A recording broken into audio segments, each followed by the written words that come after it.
Once again welcome back to my YouTube channel. मैं आपको अपने ऐसे यूट्यूब चैनल में खुशामदीद कहता हूँ। आज हम बात करेंगे एक मोस्ट डिबेटेड इशू के बारे में। आज हम बात करेंगे साउथ चाइना सी डिस्प्यूट। उसे हम एक्सप्लेन करेंगे और उसे समझने की कोशिश करेंगे कि साउथ चाइना सी डिस्प्यूट है क्या, उसके अंदर चाइना का क्या रोल है और दीगर कंट्रीज़ के क्या क्लेम है। क्या चाइना का क्लेम सही है या दीगर कंट्रीज़ सही हैं? तो चलिए आज का लेक्चर शुरू करते हैं। लेक्चर को शुरू करने से पहले आपसे रिक्वेस्ट है कि अगर आप मेरे चैनल पर नए हैं और चैनल को सब्सक्राइब नहीं किया तो चैनल को सब्सक्राइब कीजिएगा, वीडियो को लाइक कीजिएगा और बेल आइकन को प्रेस कीजिएगा ताकि आपको हर आने वाली वीडियो के नोटिफिकेशन मिलती जाए। चलिए लेक्चर को शुरू करते हैं। लेक्चर को शुरू करने से पहले आपको पता है कि मैं आपसे हर बार एक करंट अफेयर से रिलेटेड सवाल पूछता हूँ ताकि आपके करंट अफेयर को चेक किया जाए कि आपके करंट अफेयर कैसे हैं। तो आपका जो आज का सवाल है वो आपने बताना है, who is the foreign minister of China. जी हाँ, फॉरेन मिनिस्टर एक पावरफुल पर्सन होता है जो कि पाकिस्तान हर कंट्री की अपनी फॉरेन पॉलिसी को प्रोपोगेट करता है। तो आपके ऑप्शन है शी जिनपिंग, वांग यी, ली qiang, हांग शुक्योंग। ये उनके चार ऑप्शन है। सॉरी फॉर मिस प्रोनाउंसिएशन अगर गलत हो गया, लेकिन ये चार ऑप्शन है। राइट ऑप्शन आपको वीडियो के एंड में मिलेगा। अगर आपको आता है तो आप नीचे कमेंट में बताइएगा, एंड में आपको मैं सही बचाऊंगा। अब यहाँ पे मैं आपको एक मैप से समझाता हूँ। ये है साउथ चाइना सी। एक मिनट में पेन ले लूँ ताकि अच्छे से कर पाऊँ। ये है साउथ चाइना सी और ये 9 डैश लाइन है जो चाइना क्लेम करता है। ये साउथ चाइना सी है और यहाँ पे वियतनाम क्लेम करता है, मलेशिया क्लेम करता है, ब्रोनी जिसे म्यांमार कहते हैं, फिलिपीनीज, ताइवान। ये कंट्रीज़ जो हैं वो आपस में आ जाते हैं जो कि क्लेम करते हैं साउथ चाइना सी। मैं आपको इसके ऊपर इंटरनेशनल लॉ का व्यू पॉइंट क्या है वो भी आपको दिखाऊंगा। फिलहाल हम प्रॉब्लम को समझते हैं कि प्रॉब्लम है कहाँ और इसकी इस साउथ चाइना सी की क्या इंपॉर्टेंस है, क्योंकि इसकी एक बड़ी स्ट्रेटेजिक इंपॉर्टेंस है। और इंटरनेशनल लॉ इसके अंदर एक कानून है जिसको हम कहते हैं लॉ ऑफ द सी, जो कि डिटरमाइन करता है हर कंट्री को कि आपकी पानी में समंदर के अंदर आपकी कितने जो है वो जोन आपका है, कितना इंटरनेशनल लॉ हर कंट्री को लो करता है कि इतना इतना आपका है। उस हिसाब से इन कंट्रीज़ का क्लेम सही होता है गलत। फिलहाल हम मैप पे देखते हैं कि कौन सी कंट्री कहाँ पे है और किस कंट्री का क्या क्लेम है। एक और ये पिक्चर है, क्योंकि पिक्चर से आपसे यहाँ पर आप देख सकते हैं ये चाइना है। ये सारा जो रेड एरिया में आपको दिखाया गया है ये साउथ चाइना सी है। यहाँ पे वियतनाम मौजूद है, यहाँ पे इससे संबंध लगता है तो वो भी क्लेम करेगा। लेकिन आप यहाँ पे रेड देखें, ये कहता है चाइना कहता है ये हमारा है सारा। लेकिन यहाँ पे आप ये कंट्री देखें, मलेशिया, ये भी कहता है हमारा, ब्रूनेई, फिलिपींस, ये कंट्रीज़ भी क्लेम करते हैं ये हमारा है। लेकिन आगे चल के हम डिस्कस करेंगे कि इसके ऊपर आइलॉ क्या कहता है चाइना। अगेन ये आप पिक्चर देख लें, चाइना कहाँ है और यहाँ पे जो रेड देख रहे हैं ये चाइना कहता है ये हमारा है। ये आप देख लें, एक मिनट देखिए, ये चाइना कहता है कि ये सारा जो है हमारा है, साउथ चाइना सी ये है सारा। यहाँ पे जो रेड है ये कहते हैं। लेकिन यहाँ फिलिपींस आते हैं, ब्रूनेई, मलेशिया। तो इन कंट्रीज से का भी अलग है। एक और ये मैप है, हम इस पर डिस्कस करेंगे। यहाँ पे थोड़े न्यूज़पेपर में देखते हैं कि इसकी क्या है। China presses assure united against South China Sea running. तो चाइना की जो न्यूज़पेपर उन्होंने उसके ऊपर ज़्यादा हाईलाइट किया है। चाइना से एयरक्राफ्ट के group on the way to South China Sea और मिलिट्री ड्रिल्स। आए दिन आप देखते हो कि चाइना अपने मिलिट्री ड्रिल्स वगैरह भेजते रहता है।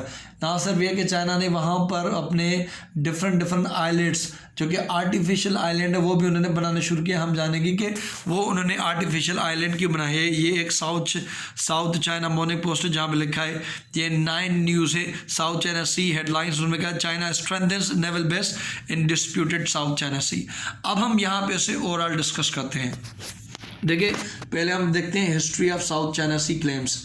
देखिए ये अगर आप रेड लाइन में देखें तो मैंने इसे अंडरलाइन भी किया है कि ये बिजीएस्ट वाटरवेज है। बिजीएस्ट इन अ सेंस कि ज़्यादा जो दुनिया में जो ट्रेड होता है वो एक तरह से हमारे, आपको पता होना चाहिए कि जो ट्रेड होता है वो आसमान एरोप्लेन वगैरह से नहीं होता। जो ज़्यादातर जो ट्रेड वगैरह होता है वो हम करते हैं समुद्री रास्ते। और तकरीबन जो ये जो रूट है जो ये साउथ चाइना सी है, काफ़ी कंट्रीज़ के जो कंटेनर्स हैं जिसमें अंदर वो ऑयल या चीज़ें या लैपटॉप जो भी चीज़ें वो एक्सपोर्ट इंपोर्ट करते हैं वो इस रूट से पास करते हैं। जो इस रूट को कंट्रोल करेगा वो एक तरह से अपनी दुनिया के इकोनॉमी को ट्रेड करेगा। और इसी वजह से जहाँ पे जो ये टेरिटोरियल डिस्प्यूट है ये किन के बीच में, चाइना वो तो कह रहा है ये सारा मेरा है। वियतनाम कहता है कि हमारा इंटरनेशनल लॉ के हिसाब से हमारी बाउंड्री लगती है ये इतना है। Philippines, Taiwan, Malaysia and Brunei. जो कि मैंने देखा।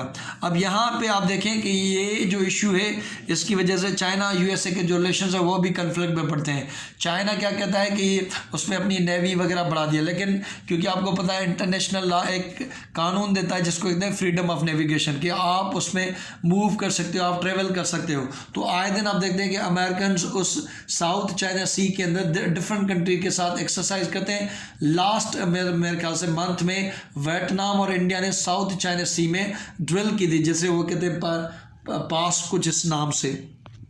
तो इस वजह से इंडिया और चाइना और अमेरिका के ताल्लुकात भी इसलिए इसको ख़राब करते हैं। देखिए अब यहाँ पे देखिए चाइना क्लेम करता है 80%, यहाँ पे देखें अगर 100% है तो 80% चाइना कहता है ये सारा हमारा है।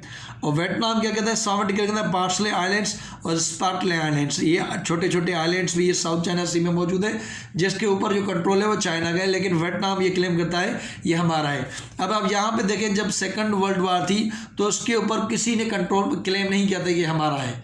इंटरनेशनल लॉ या बता देगा क्लेम करते हैं वो, लेकिन जब सेकंड वर्ल्ड वार ख़त्म हुई थी 1947 से लेकर आज तक किसी ने कि ये क्लेम नहीं किया था कि ये साउथ चाइना सी हमारा है। चाइना ने वहाँ अपने आइलैंड्स आहिस्ता आहिस्ता इस्टेब्लिश करना शुरू कर दिए थे। फिर 1955 में 1969 ने ताइवान इस्टेब्लिश किया। क्या उन्होंने परमानेंट एक तरह से आइलैंड ताइवान, आपको पता कि ताइवान जो है वो एक अलग एक हिस्सा है, वो ख़ुद को कंसीडर करता है कि हम एक आज़ाद कंट्री हैं, हम असल चाइना है। और जबकि जो चाइना मौजूदा चाइना वो कहता है कि ये हमारा रनअवे प्रोविंस है, हम इसे कभी वापस लेंगे। तो ताइवान ने वहाँ पे 55-56 में कुछ आइलैंड्स बनाना शुरू कर दिए। वाइल जो फिलिपीनी सिटीजन था थॉमस क्लोमा, उन्होंने क्लेम किया था स्पार्टले आइलैंड्स के ये हमारे हैं, क्योंकि ये भी होता था कि जैसे वास्को डी गामा था तो एक वो आए उन्होंने ये कहा कि हमारा है, उस पर झंडा गाड़ दिया, तो ऐसा कुछ होता था। 70s के अंदर इसके इश्यूज बढ़ना शुरू हो गए साउथ चाइना सी को 1970s के अंदर। क्यों? क्योंकि वहाँ पर ये डिस्कवर हुआ कि वहाँ पर ऑयल मौजूद है। अब जहाँ पर ऑयल मौजूद है तो कंट्रीज़ ने कहा यहाँ तो ऑयल मौजूद है, हमें यहाँ पे अपना क्लेम करना चाहिए कि हमारा कुछ है। और वहाँ पे जो पार्सल आइलैंड थे वहाँ पर एक बैटल शुरू होना शुरू किया, क्योंकि वियतनाम के जो बंदे थे वहाँ जब उस आइलैंड्स में मौजूद थे तो उन वियतनामीज बंदों को चाइनीज़ बंदों ने मार दिया और उनकी जो छोटी छोटी शिप्स थी उनको भी उन्होंने डुबो दिया। उसके बाद हम देखते हैं कि 2002 में एक association of South East Asian nation, जिसे हम आसियान कहते हैं, चाइना ने मिलके एक declaration on the conduct of parties of South China Sea declare किया कि हम साउथ चाइना सी के अंदर कैसे एक दूसरे के साथ कंडक्ट करेंगे। उस डिक्लेरेशन के बाद उन्होंने एक फ्रेमवर्क भी इस्टेब्लिश किया कि साउथ चाइना सी को हम कैसे रेगुलेट करेंगे। अगर कोई कंट्री फिश करना चाहे या सी से कोई ऑयल या कुछ लेना चाहे तो किस तरह से हम उसे शेयर वगैरह करेंगे। और इस तरह से उन्होंने ये भी किया कि हम सेल्फ रिस्ट्रेन करेंगे, हम ये करेंगे कि दूसरे कंट्री को अटैक ना करें। अगेन मैं आपको यहाँ पे समझाने के लिए, ये साउथ चाइना सी एक वाटर डिस्प्यूट है जिसके अंदर 7-8 कंट्रीज है जो कि क्लेम करते हैं कि ये पानी का यहाँ तक हिस्सा हमारा है, जबकि चाइना क्या कहता है कि साउथ चाइना सी का 80% हिस्सा उनका है। एक तो ये कहता है कि वो हमारा हिस्टोरिकल बुनियाद देता कि ये तारीखी तौर पे हमारा है, वो नाम का बताइए कि साउथ चाइना सी है, वो अपने पुराने मेम्स बताता है जिसमें बताता है कि हमारे बड़ों ने इसे हमारे इसमें किया था। फिर मई 2009 में मलेशिया वियतनाम ज्वाइंट सबमिशन की और उन्होंने अपने कॉन्टिनेंटल शेल्फ के बारे में बताया कि ये हमारा कॉन्टिनेंटल शेल्फ है। अब आपको पता है कि इंटरनेशनल लॉ बताता है कि 12 नॉटिकल माइल तक ये आपकी टेरिटरी मीन्स 12 नॉटिकल माइल तक ये आपकी पर्सनल, जैसे आपकी कंट्री की टेरिटरी होती है वो टेरिटरी कोई कंट्री नहीं आ सकता आपकी इजाज़त बगैर। आपने उनको इनोसेंट मैसेज देना है, लेकिन ये टेरिटरी आपकी 12 नॉटिकल माइल तक। फिर 200 नॉटिकल माइल 200 नॉटिकल माइल तक वो आपका एक्सक्लूसिव इकोनॉमिक जोन बन जाता है कि यहाँ पर दूसरे कंट्रीज आएंगे जाएंगे लेकिन वो वहाँ पे ऑयल ड्रिलिंग विलिंग नहीं करेंगे, वो ऑयल भी आपका। जैसे पाकिस्तान का 12 नॉटिकल माइल तक उनकी टेरिटरी है, 200 नॉटिकल माइल तक वो पाकिस्तान का एक्सक्लूसिव इकोनॉमिक है, वहाँ पे फिशिंग ऑयल वगैरह गैस पाकिस्तान सिर्फ निकालेगा। फिर 350 तक उन्होंने कहा, इंटरनेशनल लॉ ने कहा कि ये आपका कॉन्टिनेंटल शेल्फ है, यहाँ भी आपसे करते हैं, लेकिन आपने दूसरे कंट्रीज को इनोसेंट पैसेज वगैरह देना है। अगर मिलिट्री के शिप्स वगैरह आएंगे तो वो एक तरह से ओपन होके जाएंगे और बता के जाएंगे। और जैसे अब जब ये 2009 में हुआ तो चाइना ने और असर्ट किया और चाइना ने 9 डैश लाइन बता दी। पहले उनकी 11 थी, फिर ये 9 डैश लाइन थी। अब मैं आपको वो दिखाता हूँ कि 9 डैश लाइन कौन सी। यहाँ पे अगर आप इस मैप में देख लें, यहाँ पे आपको 1 2 3 4 5 6 7 8 9, ये कहते हैं ये जो 9 डैश लाइन में जो सारा आता है ये हमारा है। भाई आप देखें यहाँ पे ब्रूनी है तो ये तो उसका हिस्सा लगता है, मलेशिया ये उसका हिस्सा है, ये वियतनाम ये उसका पानी है, ये मलेशिया का, ये ताइवान का ये उसका, ये चाइना का हिस्सा लगता है। तो चाइना कहता है ये सारा मेरा है, इंटरनेशनल लॉ को वो तो मानता ही नहीं। और इस वजह से क्या हुआ कि 22 जनवरी 2013 को जो फिलिपींस थी उन्होंने इस मसले को हल करने के लिए वो कोर्ट में चला गया और UN जो कन्वेंशन है on the law of the sea, ये आप देखें ये conventional law of the sea है जिसको वो बताता है कि आपका पानी कितना होगा समंदर के अंदर। उसके अलावा वो हमें ये भी बताता है कि अगर आपका मसला हो जाए पानी को लेके तो आप कैसे फाइल करेंगे। तो आपको ये याद होना चाहिए MCQ में से फिलिपींस चाइना के खिलाफ गया था UN के अंदर लॉ ऑफ सी को लेके कि हमसे वहाँ पे क्या होगा तो फिलिपींस तो चला गया, लेकिन इसी वजह से इंटरनेशनल लॉ पे क्रिटिसाइज होता है कि वो अपनी बात नहीं मनवा पाता। तो चाइना तो रिफ्यूज़ कर दिया, मैं पार्टिसिपेट नहीं करूँगा। यहाँ आपकी कोर्ट में अगर किसी के खिलाफ आप कोई अपील करते हो तो दूसरा बंदा आके उसे फेस करता है। तो चाइना ने ट्रायल को फेस करने से इनकार कर दिया और जो रिफ्यूज़ किया, आप अपने रेड हेडलाइंस में दे सकते हैं कि रिफ्यूज़ किया प्रोड्यूसिंग से। लेकिन 2016 में फिर जो कोर्ट थी उसने जो फेवर दी थी वो फिलिपींस के फेवर में दी थी और उन्होंने कहा था ये जो हिस्सा है नहीं, उन्होंने जो कहा है कि चाइना ने जो कहा है कि सारा साउथ चाइना सी हमारा है उसे रद्द कर दिया और ये जो 9 डैश लाइन थी उसे इनवैलिड करार दे दिया और उसे वो पानी अलॉट किया फिलिपींस को जो इंटरनेशनल लॉ अलो करता है। अब ये तो कुछ हिस्टोरिकल डिस्प्यूट था, आज के टाइम में उसकी इकोनॉमिक इंपॉर्टेंस क्या है हम वो देखते हैं। आज के टाइम में अगर हम देखें तो उसकी ट्रेड की एक बड़ी उसकी इकोनॉमिक्स है। साउथ चाइना सी एक कमर्शियल वाटरवे है connecting Asia Europe and Africa, क्योंकि आज के टाइम अगर आप चीज़ें बनाते हैं तो उनको सेल भी करना, जब सेल करेंगे तभी आपकी इकोनॉमी स्ट्रॉन्ग है, कि आपकी इकोनॉमी स्ट्रॉन्ग है तो आपकी मिलिट्री स्ट्रॉन्ग है, आपकी मिलिट्री स्ट्रॉन्ग है तो आप दुनिया में एक सुपर पावर है, जो कि आज के टाइम में चाइना बन रहा है। आप यहाँ भी याद रखें कि 1/3 ग्लोबल का जो शिपिंग होते हैं 1/3, अगर फॉर एग्जांपल अगर आप देख लें कि अगर 100 जहाज़ हैं तो 33 जहाज़ साउथ चाइना सी से जाते हैं और तकरीबन ये 3.37 ट्रिलियन इंटरनेशनल ट्रेड इस साउथ चाइना सी से पास होता है। 1/3 एक तरह से शिप जहाँ से जाते हैं और 3.37 ट्रिलियन डॉलर्स याद रहे इस साउथ चाइना सी से पास होता है। और इसी चीज़ को लेकर चाइना अपने इंफ्रास्ट्रक्चर इंप्रूव करा है, बेल्ट एंड रोड इनिशिएटिव बना रहा है ताकि कल को अगर साउथ चाइना सी में मसला हो जाए तो दीगर रोड्स को भी यूज़ करे, दीगर इंफ्रास्ट्रक्चर यूज़ करे। अब यहाँ से अब ये भी देखें कि चाइना को जो 80% ऑयल आता है वो यहाँ से आता है और इसी चीज़ को देखें कि इंडिया को अमेरिका को एक तरह से खतरा है कि ये ग्लोबल पावर बन जाएगा तो साउथ चाइना सी में अपने मिलिट्री प्रेजेंस वहाँ पर रखता है अपने दीगर कंट्रीज़ के साथ, उनको एयरक्राफ्ट वगैरह ये सारी चीज़ें उनसे एक्सरसाइज वगैरह करता रहता है। अब चाइना का 80% ऑयल ही यहाँ से आता है, अगर वो रोक लिया जाए तो आप देख सकते हैं कि चाइना की इकोनॉमी और उनके जो उनके एक्सपोर्ट वगैरह होंगे उनको कितना धचका लगेगा। उसके अलावा ना सिर्फ ये कि यहाँ से एक चाइना का आना जाना होता है, नेचुरल गैस और ऑयल भी मौजूद है और आपको पता है कि चाइना नहीं चाहेगा कोई और नेचुरल गैस वगैरह ले जाए। मेडिटेरियन सी के भी अंदर ग्रीस और टर्की के बीच में डिस्प्यूट वगैरह हो रहा है। और USA की जो एनर्जी इंफॉर्मेशन है उन्होंने लगाया तकरीबन 11 बिलियन बैरल्स ऑफ ऑयल इस साउथ चाइना सी के अंदर मौजूद है और तकरीबन 1 trillion cubic feet of natural gas वहाँ पर मौजूद है। South China Sea also account 10% of world fisheries और दुनिया के अंदर अगर 100% फिशरी है तो 10% जो फिश मौजूद है वो साउथ चाइना सी के अंदर मौजूद है। आप यहाँ से उसकी इंपॉर्टेंस देखें, एक तो historical importance, strategic importance, China के एक्सपोर्ट इंपोर्ट्स के लिए इंपॉर्टेंस, वहाँ जो एक तरह से मादनियात वगैरह नेचुरल रिसोर्स वगैरह मौजूद है वो उसकी इंपॉर्टेंस, तो आप देख सकते हैं कि चाइना के लिए वो कितनी इंपॉर्टेंस है। और वहाँ पे ना सिर्फ चाइना के लिए कि अमेरिकन चेन्स ऑफ सप्लाई, अगर अमेरिका अमेरिका भी कोई चीज़ें बनाता है और दुनिया को सेल करता है, तो उनके भी जहाज़ जो है वो यहाँ से पास करते हैं। अगर वो भी बंद हो जाएगा तो एक तरह से अमेरिका के लिए मसला आ जाएगा।